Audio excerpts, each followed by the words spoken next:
Hey, bonjour à tous, ici Renaud Richer, naturopathe, coach, conférencier, formateur et concepteur de produits de santé naturels.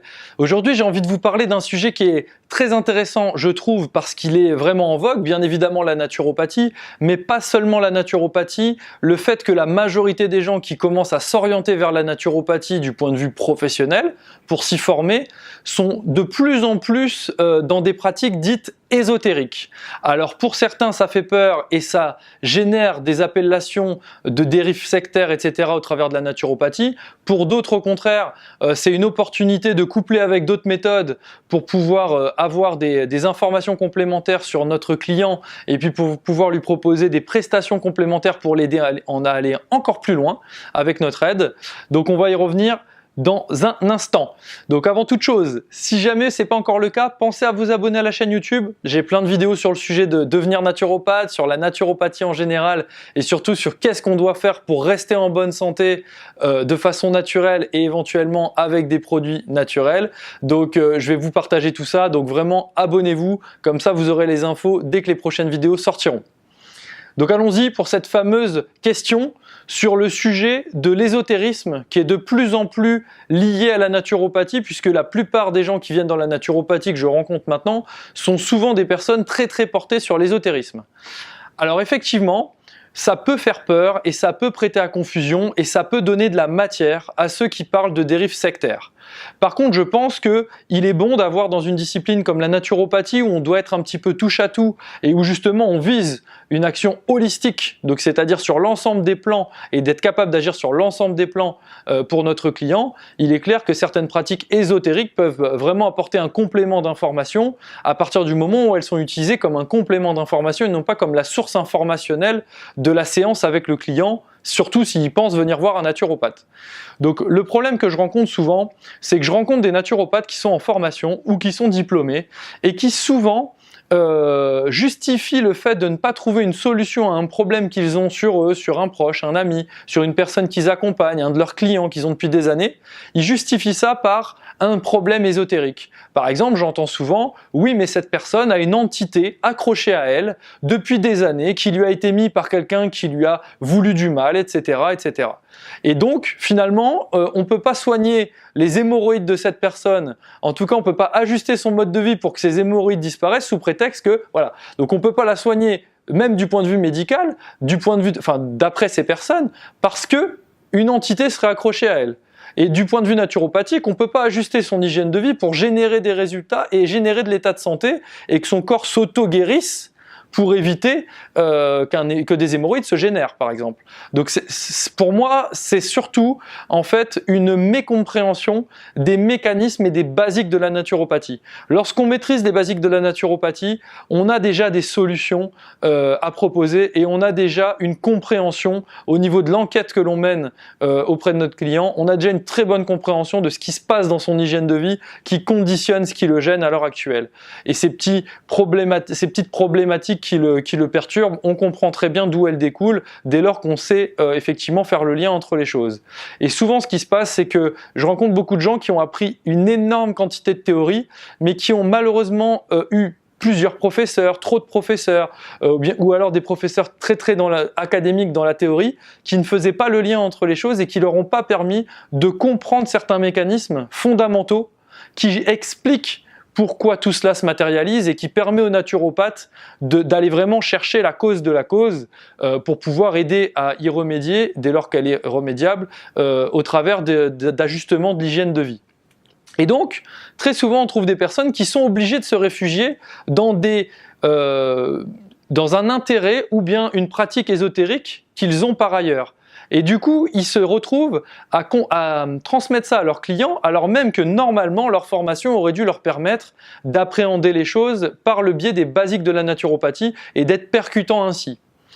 Un autre exemple, j'ai souvent des personnes qui me disent « Ah oui, mais dans ma famille, on a des mémoires cellulaires. Ça fait des générations et des générations qu'on a tous ces problèmes-là et que du coup, c'est dans nos mémoires cellulaires et on ne peut rien y faire. » Un petit peu comme si quelqu'un d'autre disait c'est la génétique. Alors, les mémoires cellulaires, moi, je ne suis pas contre.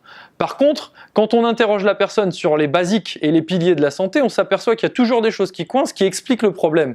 Donc les mémoires cellulaires, peut-être que c'est un facteur, on va dire, dira de sensibilisation, de prédisposition, d'aggravation, mais à partir du moment où on ne fait rien dans sa vie qui peut conditionner le problème, il est clair que même une toute prédisposition ne va pas générer ce souci.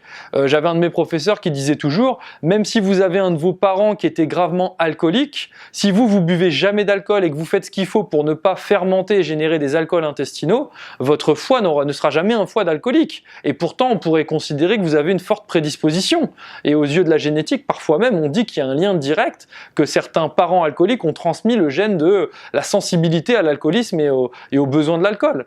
Donc, très clairement, je pense que toutes ces pratiques ésotériques ou toutes ces pratiques encore non conventionnelles et beaucoup plus non conventionnelles finalement que la naturopathie, je pense qu'il faut les utiliser comme un complément d'information.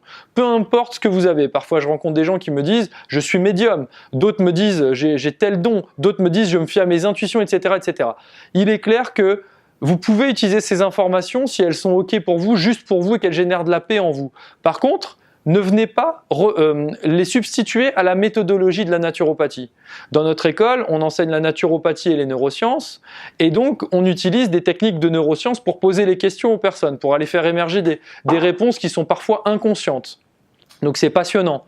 Et bizarrement, lorsque les personnes disent « bah écoute, j'accepte d'appliquer la méthode et d'utiliser ce que je connais par ailleurs après », pour compléter les informations que j'ai obtenues par la méthode, ils s'aperçoivent tout simplement que tout ce qu'ils obtiennent par ailleurs, ils l'ont déjà obtenu au travers de techniques qui sont validées cliniquement, scientifiquement, par des neuroscientifiques. Et donc, il n'y a pas de... je veux dire, il n'y a rien d'ésotérique là-dedans, on est dans du dur. Aujourd'hui, par exemple, la méditation, c'est validé par les neuroscientifiques, il n'y a rien d'ésotérique dans la méditation.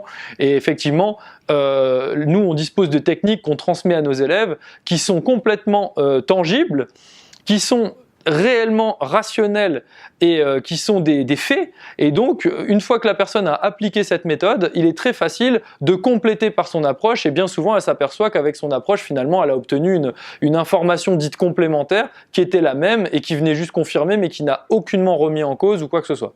Voilà. Donc, c'était important pour moi de faire le point sur ce sujet de la naturopathie et de l'ésotérisme, parce que c'est quelque chose qu'on voit de plus en plus. Ça fait peur à beaucoup de gens, donc c'est un message que je passe aux naturopathes. Si vous avez d'autres compétences par ailleurs qui relèvent de l'ésotérisme, n'hésitez pas à appliquer d'abord vos méthodes naturopathiques et utilisez ça pour vous, pour compléter en fait, on va dire le tour et l'enquête, le tour d'horizon que vous faites avec votre client, parce que ça va vous apporter des éléments complémentaires et peut-être de réflexion. Par contre, aucunement, vous devez dire à votre client « j'ai un guide dans les étoiles qui m'a expliqué que tu as tel problème ». Peu importe que ce soit réel, pas réel, c'est pas le problème. Le problème, c'est que la personne qui est en face de vous n'est probablement pas dans la même dynamique que vous. Et si cette information est la même que celle que vous avez obtenue par un schéma d'anamnèse naturopathique ou du déroulé d'une séance de naturopathie, vous n'avez pas besoin d'utiliser l'ésotérisme pour justifier quoi que ce soit.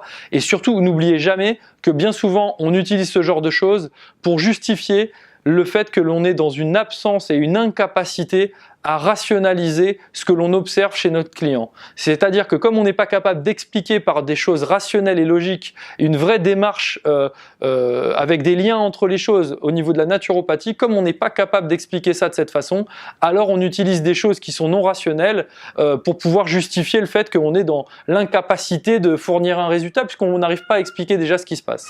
Voilà, j'espère que cette vidéo vous aura intéressé. En tout cas, si c'est le cas, mettez un petit pouce vers le haut. Si jamais ça peut intéresser d'autres personnes autour de vous, vous sentez que voilà, ils sont intéressés par la naturopathie, mais ce côté un petit peu ésotérique que l'on rencontre dans le monde de la naturopathie leur fait peur, peut-être partagez-leur, ça leur fera du bien de voir que finalement ce n'est qu'un complément d'information et qu'ils sont peut-être pas tombés tout simplement sur le bon naturopathe du premier coup, et peut-être qu'ils en trouveront d'autres qui seront dans une démarche beaucoup plus rigoureuse au niveau scientifique et rationnel. Et puis en tout cas, si jamais ça vous intéresse d'aller plus loin dans la naturopathie, n'oubliez pas que vous pouvez télécharger les 5 questions à se poser de façon indispensable avant de s'inscrire dans une formation, dans une école de naturopathie. J'espère que ça vous a intéressé. Jusqu'à ma prochaine vidéo, je vous dis portez-vous bien, continuez à croire en vos rêves. Si vous êtes dans l'ésotérisme, c'est pas un problème, vous pouvez quand même aller dans la naturopathie, mais pensez à appliquer la méthode et à vous servir de ce que vous savez par ailleurs pour compléter la méthode. Et je vous dis à très vite les amis.